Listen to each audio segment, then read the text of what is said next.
Welcome to the voicemail box of your local friendly necromancer. Our hours of operation are Monday through Friday, 12 a.m. to 3 a.m. Please leave a detailed message on which human, animal, or vicious hellbeast you would like to resurrect.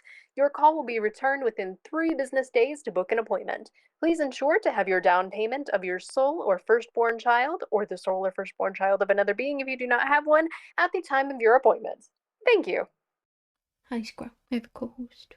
A living co-host this time. If you see a giant fuzzy thing behind me, it's not a bear. It is my St. Bernard squirrel. She'll probably join us. I know she will. She loves to bug me while I film. Welcome back, fiends, ghouls, and spirits who traumatize the living by knocking down objects, and everybody thinks it's malicious, but you're actually just kind of clumsy and have no spatial awareness. This is the local necromancer's coffee break, where we transcend this boring-ass human life and absorb all the paranormal juices. Why did I start that? Why did I start the paranormal juices? It sounds so wrong, but here we are. Little different background today, as I decided that filming in the darkness with a tiny light on my webcam was probably not the best idea. I'm sure my background's going to change 100 more times because I have no idea what I'm doing yet, but then again, when do I actually know what I'm doing? Because in the wise words of my favorite meme, if you can't blow them away with your brilliance, then baffle them with your bullshit, and live my life by it. Today, we're diving into the history of what is reportedly Erie, PA's first documented haunted house. Which sounds pretty cool until you realize, wait a second, this isn't like, the first underwater zoo in Erie or the first college in Erie. No, it is the first of many, many haunted locations. So I guess they call it Erie for a reason. Our tale follows the Stone Estate at 3506 East Lake Road near Lawrence Parkway in the Lake Erie shoreline, and begins with the family whose initial ownership of the property was plagued with accidents, murder, and grief. Thomas Crowley was born in Ireland in... I almost said 3506. I need to actually look at the correct notes in my document, apparently. Try that again. Thomas Crowley was born in Ireland in 1789. He and his wife had multiple children before immigrating, including Bartholomew, who was born in 1813. Now, one thing I've noticed in some of my research is, I swear to God, these people in the 1800s were rabbits. Every time I read about these families consistently having 10 to 15 children, I'm really glad I was gutted like a fish. Do not miss the uterus. Thomas, his wife, and their children immigrated to Erie, Pennsylvania in 1821, and his brother Michael followed shortly after in 1826. It's said that Thomas did have other children born in Erie as late as 1836, and I believe when I actually looked up the ancestry, there were... Let me look. I have it on my phone. I won't baffle you with my bullshit today. I'm gonna baffle you with my sources. Because one thing I do when I'm doing history on haunted locations is any predominant figures at that location, I start looking through family research to see if maybe I'm somehow related to them down the line. I actually have a theory that when we go to haunted locations and we're trying to connect with spirits tend to gravitate towards maybe one person in your group, or they might hate another person in your group. And I'm fascinated by the idea of what causes that. Part of me wonders if, our loved ones connect with us in the afterlife. Would that also translate to people who may have been 100 times removed from us, but they're still related to us somehow? Would they tend to gravitate towards us, whether it's with more interaction, more kind interaction, or would they tend to attack us a little more? And it's why I dive so much into family history when I'm researching the history of some haunted locations. Also, if you guys are wondering why I'm bundled up like I'm going to the Arctic, it's currently extremely cold outside. The heat doesn't necessarily work here in my office very well, which is lovely, especially when I'm working from home. But thankfully, I know I mentioned in the other video that Erie, PA and all these haunted locations, they're very local to me. Thankfully, I live just enough outside that we're actually not getting the massive blizzard numbers that they're getting out in Erie right now. At the time that I'm filming this, they actually just called in the National Guard for help. And we live in an area where we're no strangers to snow. Blizzards are a normal thing for us. So when they started saying, oh yeah, we're calling the National Guard, this is an emergency, I'm like, oh shit. But we're all safe here. It's just very cold, and especially in this office. Okay, I have found Thomas Crowley, born, 1789 in Ireland. Okay, so he wasn't the one with the wild amount of children. He only had 6, including Bartholomew, who's the one I was thinking of because he is absolutely the one with 10 children. I can't even imagine that. I love kids, I do, don't get me wrong, but 10 of them is... So anyway, Thomas, Michael, and their families were said to be among the richest landowners in the region at their time, even donating land and money toward building St. Patrick's Church in the 1830s. Unfortunately, no amount of wealth would save the Crowley family from tragedy. The family initially lived in very tight quarters, with Thomas, his wife, their children, and Michael all sharing one small home. And just to remind you all, Thomas and his wife had 6 children. There's 9 people in one very, very tiny little home. But finally, in 1827, Michael bought 399 acres of land along both sides of 4 Mile Creek in Lawrence Township. He split it into 5 sections, selling some of it to his brother Thomas and keeping the plot for himself near East Lake Road and Crowley Road, which are known today as Water Street and Lawrence Parkway. In 1832, Michael built the Crowley Estate on the west bank of 4 Mile Creek. Built in a Greek Revival style, it has 18-inch thick stone walls that have stood to this day and stand out against the other residential homes in Erie County. The home is beautiful, with a stone exterior, an orchard, and lively gardens. Thomas Sr.'s son, Bartholomew, kept all of the grounds well manicured. Over the years, Michael Crowley continued farming and married Mary O'Neill from New York State. They had 2 children named Thomas and Mary, because in this story, there are no shortages of Thomases and Marys. It is very hard to keep track of. I am so sorry. So from here on out, I'm going to be referring to Michael's son Thomas as Thomas Jr. No, he is not Thomas Crowley's son, so technically he's not Thomas Jr. I know that, but I have to do it for my own sanity and to hopefully keep it a little clearer for you guys because I got confused as hell writing this, so I don't want to even imagine how confusing it's going to be for you guys to try to watch this. Now, reportedly, Mary died very young in a carriage accident while she was riding to school with her neighbor, so we have one less Mary to deal with.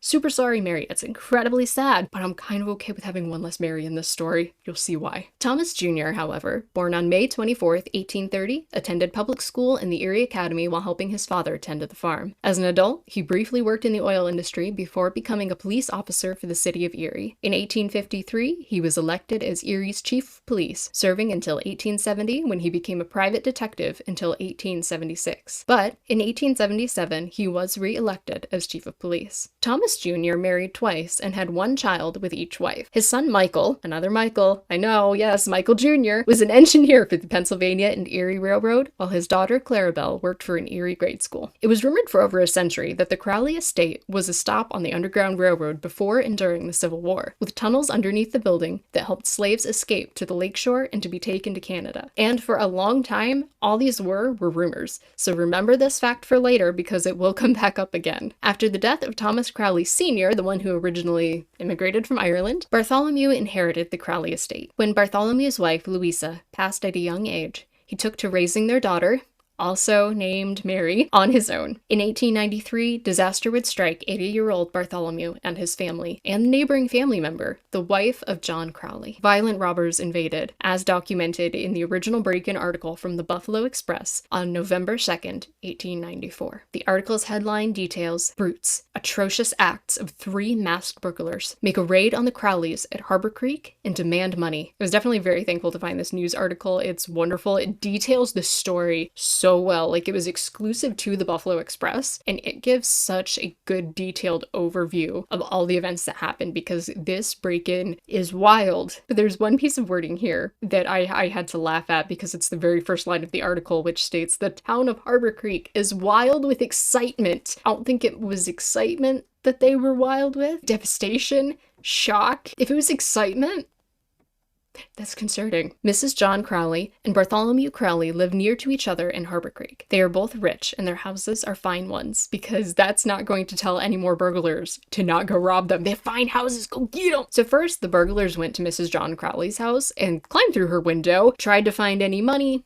didn't find anything, got really pissed, grabbed an axe from the woodshed out back, and went through every room in that house, demolished every piece of furniture. I mean, the article states that nothing escaped the wrath of the vandals. Everything was basically turned to kindling because these 2 burglars were mad that this rich, nice, fine home did not have money stored inside. But unfortunately, after they were finished devastating Mrs. John Crowley's home, they weren't done. They didn't find what they wanted, so they went down the street to Bartholomew Crowley. Now, Bartholomew was 80 years old at the time, and his daughter Mary lived with him, and when these burglars broke in, they beat and abused Bartholomew, demanding money. Mary told her, hey, you're not getting anything, you guys need to scram, so they turned their attention to her. They threatened her life, beat her, and then noticed that she had lovely rings on her fingers, so instead of, grabbing her hand and yanking off the rings, they took a little different measure. The article details that they do pull out pocket knives, they cut and slash up her hands, they severely wound her, and they cut off her rings right in front of her father. Meantime, Bartholomew tried to get to the door and began calling for help as loudly as he could. So when the robbers heard him, they locked Mary upstairs in her bedroom and ran back down the stairs because they needed to keep Bartholomew quiet. They continued to beat and choke him until he was nearly dead, grabbed a nearby oil lamp, smashed it, and poured the oil on him, threatening to burn both him and his daughter to death. Both thankfully and tragically, just as they were ready to light him on fire, soaked in oil, they heard calamity from upstairs as Mary leapt from her second-floor window to escape. When the robbers heard this, they were scrambling. They can't let her notify the neighbors, obviously, so they just decided, well, let's kick Bartholomew while he's down. He's almost dead anyway, but no, we'll just kick him a few more times while he's laying here on the ground, and then we'll go after the daughter. But Mary managed to escape them, and she reached a neighbor's house, where as soon as she entered, she fainted. She had received not only the devastating injuries from having her rings cut off of her hand and her hands mutilated, but she also received fatal injuries in her jump that did kill her. Now, when the robbers realized Mary had escaped them and notified her neighbors, they decided to take off to the nearby railroad, where they stole a handcar and made away. And not only did they escape that night, they were never found. Now, Bartholomew, after not only watching his daughter's hands be cut to pieces, he now has lost his daughter, but he survived, and he would live 4 more years before his death in 1897. Shortly after, a new family bought the home, a newlywed couple who were originally very, very happy together, but soon they were overwhelmed by a negative presence. Now, it's unknown if this negative energy was truly spiritual or from something paranormal, or if it was just their honeymoon phase wearing off. After moving into the home, they began to argue constantly. The husband was also diagnosed with typhoid, but was expected to make a full recovery, so long as his wife heeded their doctor's warning for her husband to stay away from salt, because it could prove fatal in his condition. But the wife was fueled by all these negative emotions and thought,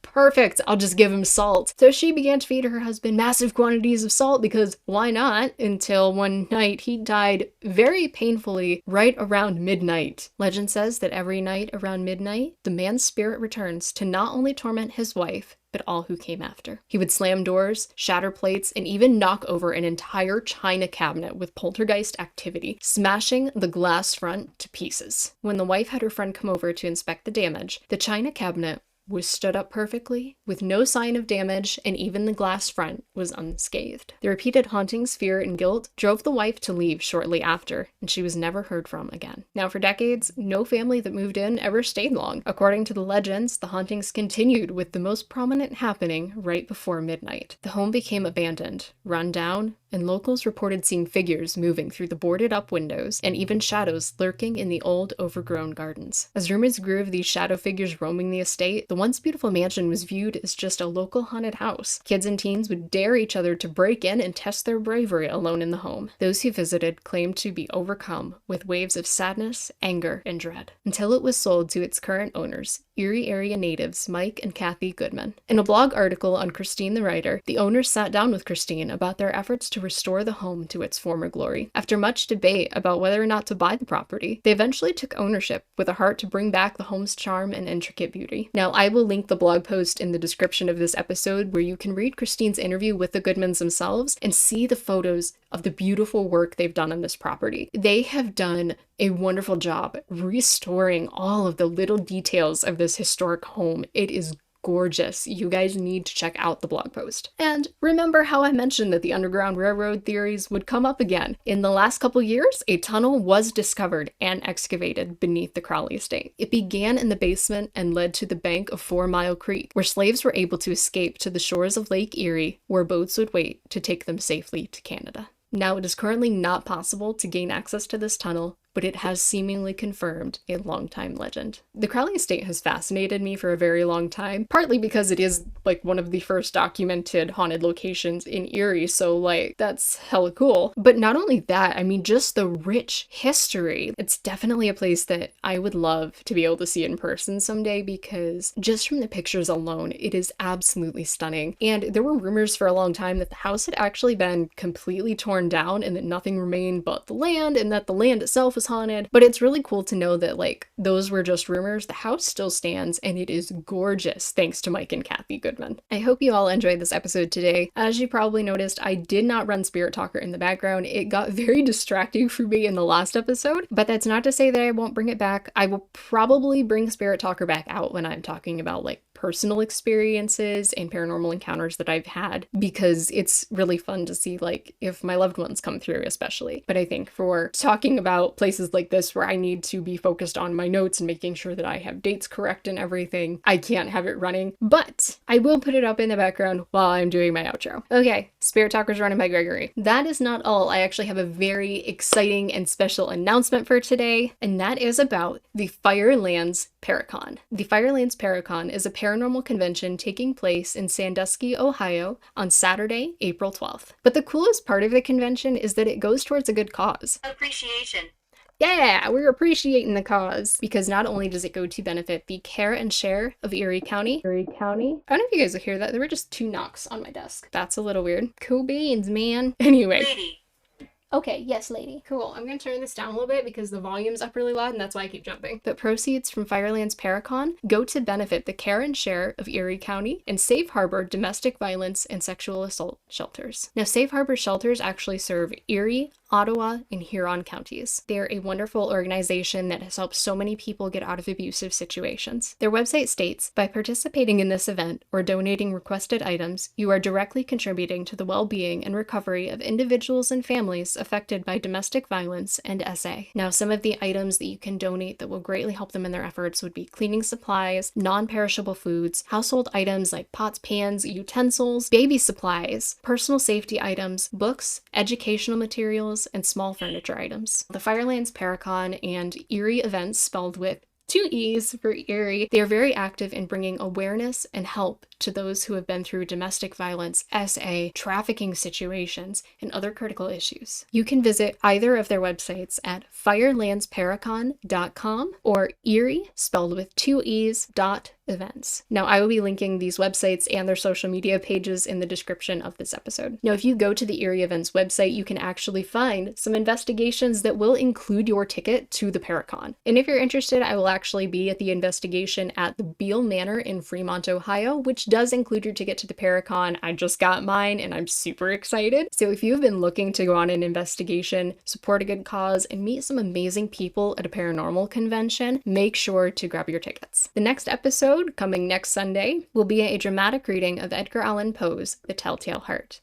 So circling back around to talking about doing family research of haunted locations, yada yada yada, I actually am distantly somehow related to Edgar Allan Poe, which is super cool, so hey, why not read one of his stories on the podcast? I hope you all have a lovely day, and if you are also here in the middle of snowpocalypse, please stay warm, stay safe, don't sell your soul, drink lots of coffee, maybe sprinkle a little water in there. You are accepted. You are accepted, people. You are accepted. See? You are accepted. Listen to Spirit Talker, because it's right sometimes, but despite all of the wrong random words it spits out at times, you are accepted, you are loved, and you are cherished. Especially, hey, I did get a name today. We got Jason. So if your name is Jason, you are especially loved and accepted, even though my camera will not focus on this because, of course, the window is going to reflect. But Jason, we love you.